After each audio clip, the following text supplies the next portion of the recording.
আসছে জুলাই মাসে শুক্র গ্রহটি বৃষ রাশিতে এসে একটি বিশিষ্ট যোগ তৈরি করছে, যাকে মালব্য রাজ্য হিসাবে জানা যায়। তো এই মালব্য রাজ্য কখন হবে?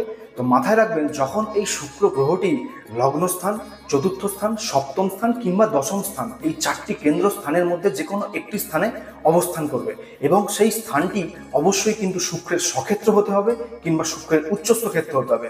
তো শুক্রের স্বক্ষেত্র কোনগুলি?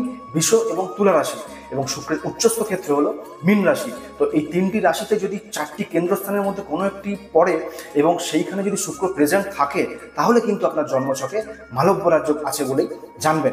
সেক্ষেত্রে আপনার জীবনে অর্থ, সম্পদ, ধনসম্পত্তি বৃদ্ধি, বৈভব, এছাড়াও ভৌতিক সুখে এই শুক্র কিন্তু বৃদ্ধি করবে বলেই জানবেন।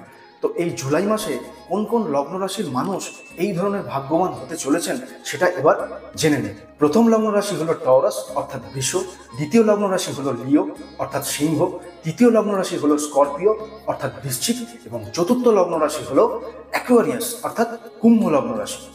ধন্যবাদ।